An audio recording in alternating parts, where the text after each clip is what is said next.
Well, Ulysses, on today's episode, we will forge ahead with our positional preview series during spring training. Today, we have third base on the docket. Is there a competition for third base? Maybe not. Let's talk about it right now. You are Locked On Rays, your daily Tampa Bay Rays podcast, part of the Locked On Podcast Network, your team every day. Hello, my name is Kevin Weiss. I'm Ulises Sambrano.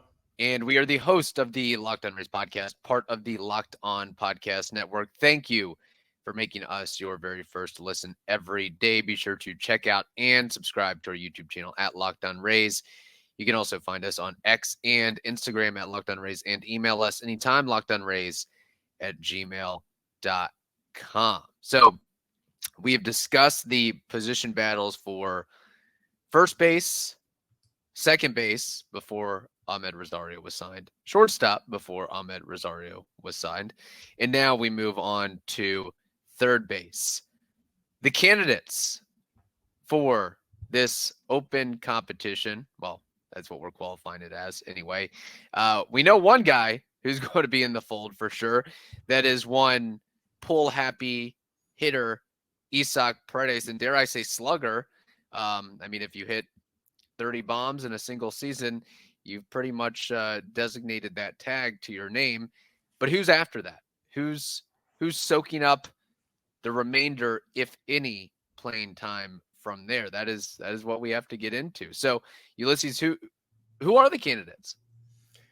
The candidates are Curtis Mead, once again. And if you've been following these, you know that Curtis Mead has made every single one of these lists. Yeah. So Curtis Mead is one. Junior Caminero is the other one with Taylor Walls. That's from, I can see people getting some work at third base for 2024. Okay. And not to get too far ahead into this, but are we on the same wavelength that Isaac Paredes is getting the vast majority of the action at third base and those guys are cleaning up the scraps? I mean, if day or whatnot. If everything goes as we want it to go, Isaac is taking 97% of the playing time at third base.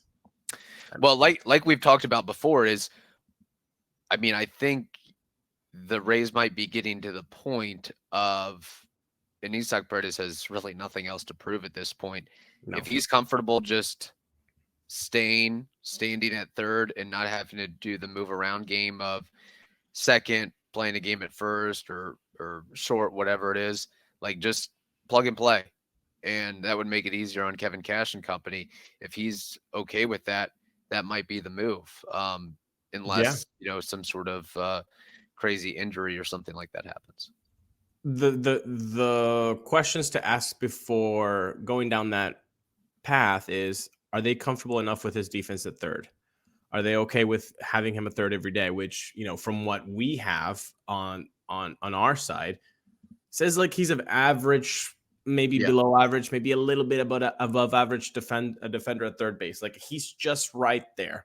So if you're okay with your third baseman being an okay glove with an 800 plus OPS and 31 home runs, a guy that, Kevin, he doesn't really have that. He has splits, but the splits work in a way that he might have a little bit more slugging one side than the other, but it's still a respectable outcome against righties and lefties. So I think he's an everyday player. So when you look at the lineup and you're saying, okay, well, who can be an everyday player? Well, you've got Yandy Diaz, who we've already talked about. You've got Isaac Paredes, and you have two guys in the outfield, Randy Arozarena and Josh Lowe. Yeah. Those seem to be the four plug and play. Hey, these are our positions. These are our guys. And then the rest can just kind of rotate. Yeah. But and Renee Pinto, I guess we could say as well, until they find another backup catcher. Right. But these guys seem to be the mainstays. And I don't know how you look at Isaac Paredes and not play him as a everyday guy. and I know we'll get into this, but to me, it just would not make a lot of sense unless the idea is to give Paredes a day off his feet or a rest day of say, hey, we're just trying to get Curtis Mead at bats. We're just trying to get Jonathan Aranda at bats. We're just trying to get Junior Caminero at bats. It's not like those guys. You mentioned Paredes profiles as an average-ish defender. Those guys aren't any better. They're probably not even to the level of Isaac Paredes as a defender. So to me, that's a net loss. We're talking about, let's not forget Isaac Paredes. I know we've given some praise and love to Josh Lowe on the show this week, but Paredes is the only AL infielder with more, Red Sox third baseman Rafael Devers is the only American League infielder with more home runs than Paredes this past year. And I was talking about the splits, so you can't tell me like, oh well, you got to sit him against righties. Against righties, you hit 247 average with an 860 OPS. You don't sit that guy down. And against lefties, you can be like, well, maybe he's a reverse split guy. No, he hits 259 with a lower OPS at 773. But a 773 OPS is nothing to sneeze at. Like that's especially when you're getting 860 on the other side, on the bigger side of the platoon. Like that's why on the cold open I said, is there competition? Because it really just seems like it's Isaac Paredes. If everything goes well, if there is no injury, it's Isaacs all the way to take home 140, 150, hopefully, games at third. And then whoever can spell him for a couple innings, maybe for those clunker games. And, you get Taylor Walls in there, you get Mead in there, but it really should be the vast majority of playing time going to Isaac. We have more to discuss on this, but first, Ulises, we have to tell the audience something very important. Just like we want Isaac to take the most playing time at third base, we want you to take the most care for your car. And eBay Motors has everything you need to maintain your vehicle and level it up to peak performance. They've got superchargers, roof racks, exhaust kits, LED headlights, and much, much more. eBay Motor has got you covered with over 122 million parts for your number one ride. You'll always find exactly what you're looking for. And with eBay Guaranteed Fit, your part is guaranteed fit to work every time or your money back. With all the parts you need at the prices that you want, it is easy to turn your car into the Isaac Paredes and bring home that win. So today, go to ebaymotors.com. Again, ebaymotors.com. Eligible items only. Exclusions apply. eBay Guaranteed Fit. Only available to U.S. customers. So Isaac Paredes last year played 116 games at third, 25 games at first, 14 games at second, 38 DH, and 1 at shortstop. My line of thinking is you're taking a lot of those games that he played at first and second and just transferring them over to third base. Like my expectation, assuming he's healthy, is to play, I don't know, 145 plus-ish, plus-minus games at third. Is that sort of what you're thinking? Yeah, because, when we looked at the math of first base and second base, I was giving those 14 games played to Curtis Mead. Righty bat that can cover second. Hey, you've got a guy like me that can do that. So all of those times that Isaac did that, they can go to Curtis Mead. And at first base, you also have a Jonathan Aranda. You also have a Curtis Mead. And, maybe Yandy Diaz can take a little bit more.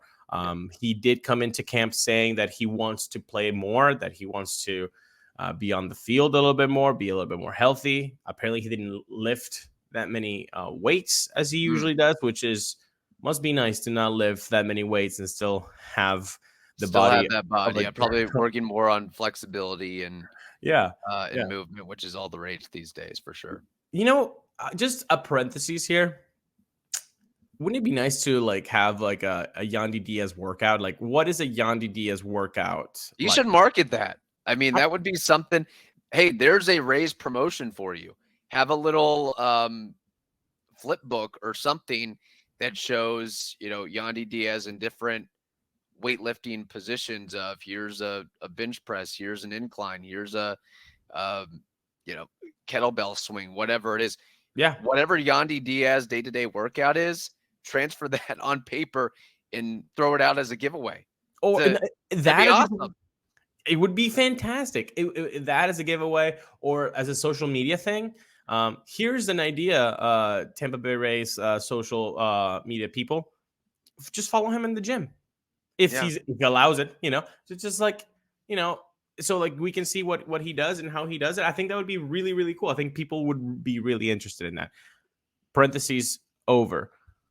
He's not seeing any playing time at third. I think we have seen the last of Yandy Diaz at third, unless it's like a ninth inning. Oh man, we made so many changes that like the only guy who can cover third is Yandy Diaz for the next 3 outs. Fine. And I really don't think that's going to happen. I would say like under 2 games, 10 innings of action. I think he's to the point where we don't need him at third base. No. I think that has been it for Yandy Diaz at third, and which is not a bad thing. We want to keep our MVP healthy. So, I think if you take all the first games in second base, it opens up a little bit of a path for Curtis Mead and to Jonathan Arandas at second and first base.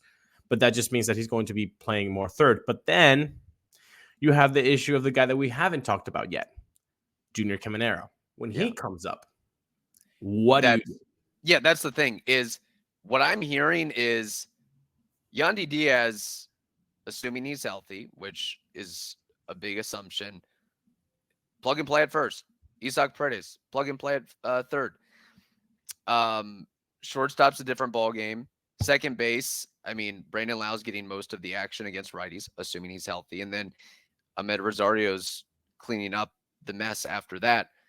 I don't see a lot of opportunities as of today for Caminero, Mead, and Aranda. I really don't. Yeah, no. And that brings up the question of, I hate to put the cart before the horse, but somebody might have to be traded at some point. Yeah. And I don't want to say Isaac Paredes. He is a super 2. The Rays do like to sell high sometimes. But I would think eventually you're going to have to open up a lane for Junior Caminero. Maybe not this year, but next year. And, okay. So right now, let's go on our front office Kevin Cash hats. Somebody's going to get hurt. So right now, what seems like, oh man, there is no path. There's so much clogging. Like that's it usually ends up working out at the end of the day. That is true. But you need to know, you need to have different scenarios of how these dominoes are going to fall. For example, so if Caballero goes down, you need somebody. If he's going to be the main shortstop, and Caballero goes out, then you're going to need Taylor Walls and Asleva Basabe to really anchor that. And now with Ahmed Rosario, you can plug and play there.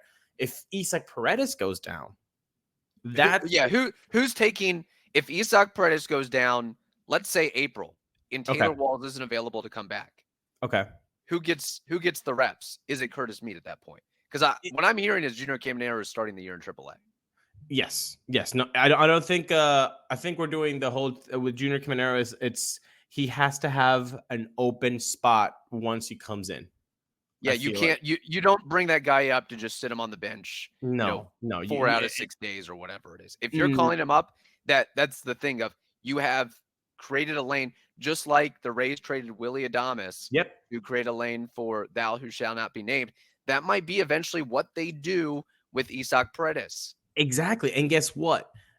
Just like when Willie Adames gets traded to open that lane, who gets the call up? Was it he who shall not be named? Nope. It was Taylor Walls who gets the call up. So we could see a situation where Isaac Paredes gets injured. Hopefully not. But again, hypotheticals. He goes down.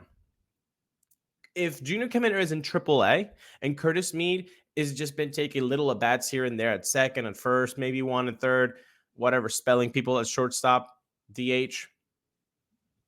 Isaac goes down and Curtis Mead is on the bench. boom. I think that's when Yeah. you give, okay, Mead, you take third. Let's see what you got. See I what he think can that's do. the And part. even then, there's questions about his arm strength Yeah. and his ability to hold his own at that position versus second base.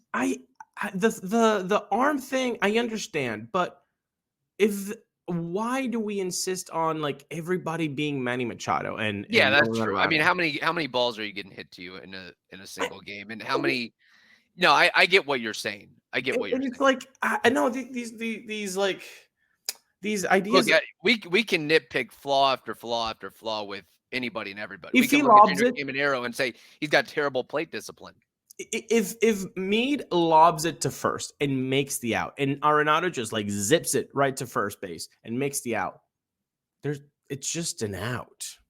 Right. I don't know why this insistence they have, but whatever. Maybe I mean, I it guess is a detriment. if you're taking it by scenario and you got a really speedy guy out of the box who's a left-hander. I mean, look, I think when you aggregate it and over the course of 162 or 300, 500 games, that showcases itself. But Yeah. a span of 30, 40 games, it may not really come to light. So he's number one if Isak goes down. I just don't see a scenario where if you have Mead in the major league club and third base is available, that you're going to bring up Junior Caminero for it and then not Right. Mead. I don't At see that point, you might as well just say, "Hey, we're trading Curtis Mead and see exactly. what we get at that Exactly. If that were to happen, then it's like, okay, well then he's superfluous. Like you need to get rid of him and have him as an asset before he loses any more value. 100%. So we have more to discuss on this. Getting fun here. This talk about third base. A lot of permutations here. Injuries and otherwise. We have more to discuss, but first we have to tell you this. Get buckets with your first bet on FanDuel, America's #1 sportsbook. Right now, new customers get $150 in bonus bets with any winning $5 bet. That's $150 if your bet wins. Bet on all your favorite NBA players and teams with quick bets, live same game parlays, exclusive props, and more. Just visit FanDuel.com/lockedon, LOCKEDON, to shoot your shot today. FanDuel, they are an official sportsbook partner of the NBA. Okay, so we've discussed the main candidate, of course, Isak Paredes. The job is all but his, and then the guys beyond that. But what about some deep cuts? Some dark horse candidates, if there is a candidate. Something really goes awry, like I don't know, there's a Spanish flu or something, and Curtis Mead goes down. That might be what I'm dealing with right now, quite frankly. Do we know how is this a long-term thing? Are you getting better? I don't know what's going on. I'm probably gonna go to work and then come home and rest and hopefully be back in the saddle, but Okay. I'm not doing great. I'll just throw it out there. So if my brain fog is really having an impact today on this episode, please don't hold it against me. Yeah, but, just right. Everybody, let's send Kevin some good thoughts on the YouTube comments box. Thank you. So so we've talked about Paredes, we've talked about Caminero, we've talked about Walls, we've talked about Mead. There's only one other guy that I could think of. There's only one guy, and we saw him at FanFest, and he was more ripped than I thought he was. So this usually is the case with ball players, but Austin Shenton, yeah, he's the guy. I think he is, and Aram would agree with this. He is the Rays prospect that has done a lot and doesn't get talked about enough. I mean, what he did in AAA last year was incredible. I mean, what else do you need to do if you're Austin Shenton? Not a lot. It's just that there's not a lot of openings for you. Yeah. I mean, look, we just said it. Look how many people have to fall off before he gets a shot. I mean, Paredes, Caminero, Walls, Mead. That's 4 ball players. And even if all 4 go down, what's to say that they don't try Aranda a third? What's to say that they don't try Ahmed Rosario or Caballero a third, and then they plug holes another way? in for shortstop or second base. Like, he has it very, very difficult. So this shouldn't even be dark horse. This should be the darkest of the dark horse. And honestly, if you see Austin Shenton starting third base for the Rays in 2024, whether it's April or May or September, something's gone terribly wrong. Yes. Or he's become Ted Williams all of a sudden. Exactly. Either I think it's probably more the former. Either amazing has happened. Austin Shenton's just like killing baseballs, which he's done throughout. I mean, Yes. I know he's dealt with some injury issues and then really came back strong this past year, but it really could just be a case of him getting the Jake Cronenworth, Nick Solak treatment. You're putting up great AAA stats. We just don't have a home for you, so we got to trade you for a reliever or something. And this is the thing, you can only have so much talent in your farm system before you have to give it away. You can't play all the guys. You can't play all the dudes. So that's also a mindset that it's difficult to understand as a fan, that all of your assets, some players, first, that looking players like assets, it's kind of, messed up, but that's how organizations, treat it. Like, this asset has a high value, we can trade it for somebody else. Your farm system, you don't only get it really at a good level because you want all of those guys to go into your major league club. You're also doing that so that when you don't have a spot for them, they can go somewhere else and you can plug holes that you need in your organization. And is Austin Shenton a guy that could potentially become a trade piece? Maybe. We're already talking about that, possibly Jonathan Aranda or Curtis Mead could be at that point. Because, hey, guess what? Harold Ramirez has not been traded, people. Not yet, no. Harold Ramirez has not been traded as a. And Eric Deander, every time he does an interview, waxes poetic about Harold Ramirez. And guess what? He's a candidate to win a batting title. Yes. And people don't talk about that enough.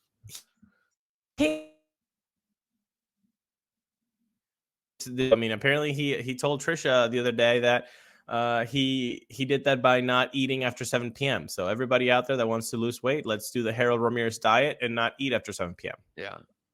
Pablo Sandoval did the opposite. He just didn't stop eating after 7 p.m. Did you see his comeback tour with the Giants now?